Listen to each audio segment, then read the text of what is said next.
So Copilot is enabled by using the GameCube controllers on the Nintendo Switch. And what Copilot is, it's a feature that Xbox do where you can use two controllers linked together to act as one controller. So this is really useful if, for example, you were teaching younger children how to play, or if you were missing limbs and you needed two controllers to have the same function as one controller. So you might be playing one controller with one hand and then you might be playing another controller, for example, with your right foot.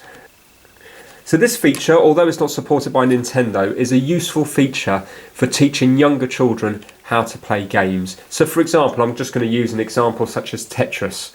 Your child can be learning how to move the blocks along into a certain space, and for example, you can be doing the rotation for the child, or you can be just helping them out if they get stuck. So if they were playing a part of the game that they were finding it difficult to move forward from, rather than you having to take the controller off them, you can leave them with the controller and you can just take over for the bit you need to do, and then you can leave it back up to them again. So let me just quickly show you how it works. So pretend now that the child is on this controller. Right, so they can be moving the blocks, and then if they're getting into trouble, you can take over on this one and you can just rotate it to where you need it to go, or you can move it for them.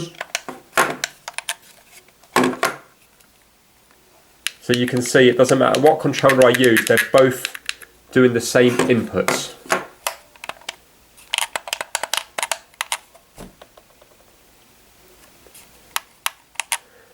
So although this feature is not supported currently by Nintendo, hopefully in the future it might be something that they may release.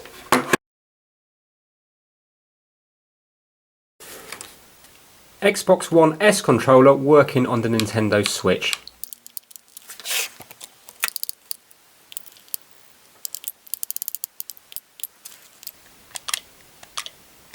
It's mimicking the Pro controller, so A isn't going to be A. A is going to be B and B is going to be A. So whatever it is on the Nintendo Switch Pro controller is going to be the same here.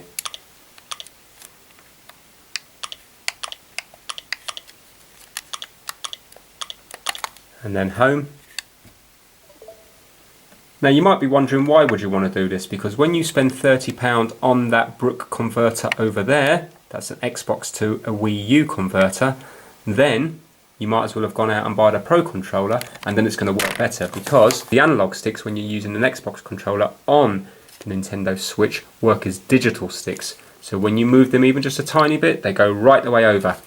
Move them a tiny bit to the left, they go completely over. It's not like an analog stick where when you move it a small bit, it moves a small bit. It's all or nothing.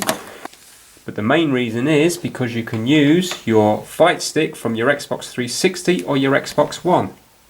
And if you like playing Street Fighter, then it's much nicer to play it on an arcade stick than it is on a controller. So let me just show you that working. So here we have Street Fighter.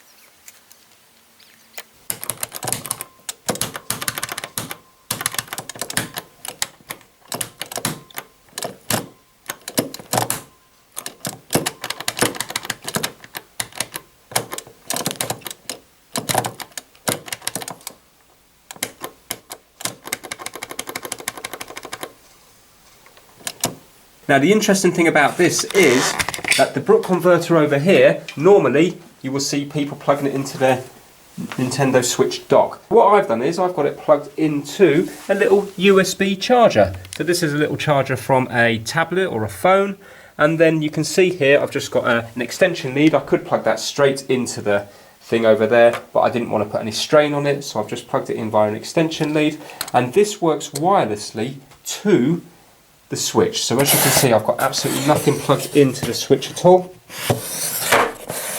It's just working wirelessly to there. So even though my arcade stick is a wired connection, I don't have to actually be tethered to the Switch itself. As long as I've got a power outlet near my controller or my Xbox 360 controller or this arcade stick, then I can just plug it into there. Obviously you can plug this straight into your dock as well.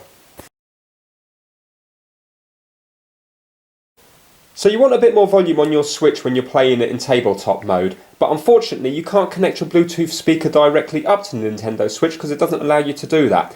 There is a workaround where you can still use your Bluetooth speaker on it, and that's by using your own Bluetooth transmitter. So you can get these little plug-in transmitters for around £16. I got this one from Amazon in the UK, and all I've done is simply plug it into the headphone jack of the Nintendo Switch. And now that will transmit the audio through the headphone jack, Bluetooth it out to whatever device you want to connect it to. So in this instance, I've connected it to a Bluetooth speaker. So now, when you're playing your Switch in tabletop mode, you can have more volume on it.